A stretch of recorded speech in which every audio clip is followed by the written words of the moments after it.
రుణమాఫీ కోసం తెలంగాణ రైతులు ఎంతో ఆతృతగా ఎదురుచూస్తున్నారు. ఆగస్టు 15లోగా రుణమాఫీ చేసి చూపిస్తామని సీఎం రేవంత్ రెడ్డి లోక్సభ ఎన్నికలకు ముందు సవాల్ చేశారు. 2 లక్షల వరకు ఉన్న రుణాలు మాఫీ చేస్తామని ప్రకటించారు. చెప్పినట్టుగానే రుణమాఫీ దిశగా వేగంగా అడుగులు ముందుకు వేస్తున్నారు. జూలై 15 తర్వాత ఏ క్షణంలోనైనా రుణమాఫీ అమలు ప్రారంభమయ్యే అవకాశం ఉంది. రుణమాఫీ మార్గదర్శకాలు కూడా సిద్ధమయ్యాయి. ఉన్నతాధికారుల నుంచి సలహాలు, సూచనలు తీసుకున్న తర్వాత వీటిని ఖరారు చేసినట్టు తెలుస్తోంది. ప్రస్తుతం ఈ ఫైల్ సీఎం దగ్గరకు చేరింది. 2 రోజుల్లో దీనికి ఆమోదముద్ర లభించే అవకాశం ఉంది. రుణమాఫీ మార్గదర్శకాలపై 2 రోజుల్లో అధికారిక ప్రకటన వస్తుందని మంత్రి పొంగులేటి తెలిపారు.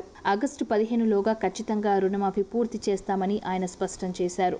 ఇక ఇప్పటికే రైతు సంఘాలు, రైతులు, ఉద్యోగుల నుంచి అభిప్రాయాలు తీసుకొని రైతు భరోసా విధి విధానాలు ఖరారు చేయాలన్నారు. ఇక 2 లక్షల రుణమాఫీకి 31,000 కోట్లు అవసరమవుతాయని అంచనా. ఈ ఆర్థిక సంవత్సరంలో ఏప్రిల్లో 4,000 కోట్లు, మేలో 4,000 కోట్లు, జూన్లో 5,000 కోట్ల రూపాయల చొప్పున రుణాలను సేకరించారు. జూలై, ఆగస్టు నెలల్లో తీసుకునే మార్కెట్ రుణాల్లోనూ కొన్ని నిధులను రుణమాఫీకి మళ్లించేందుకు ప్రభుత్వం చర్యలు చేపట్టింది.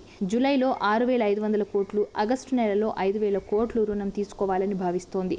అలాగే హైదరాబాద్ చుట్టుపక్కలున్న ప్రభుత్వ భూములను ప్రైవేట్ బ్యాంకుల్లో తాకట్టు పెట్టి రుణాలు తీసుకోవాలని కూడా ఆలోచిస్తోంది. ఆ విధంగా మరో 10,000 కోట్ల రూపాయలు సమకూర్చుకోవాలని తెలంగాణ ప్రభుత్వం కసరత్తు చేస్తోంది. ఇక రుణమాఫీని 3 దశలుగా అమలు చేయాలని తెలంగాణ ప్రభుత్వం భావిస్తోంది. ముందుగా 1,00,000 రూపాయల వరకు పంట రుణాలు మాఫీ చేయనుంది. ఆ తర్వాత 1,50,000 లక్షల వరకు ఉన్న పంట రుణాలు మాఫీ చేసి చివరిగా 3వ దశలో 2 లక్షల వరకు ఉన్న రైతు రుణాలు మాఫీ చేయాలని ఆలోచిస్తోంది.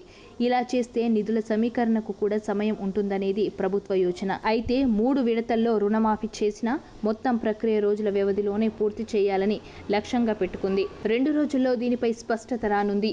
సబ్స్క్రైబ్ చేయండి. Please do subscribe to. Please like, share and subscribe to top Telugu TV.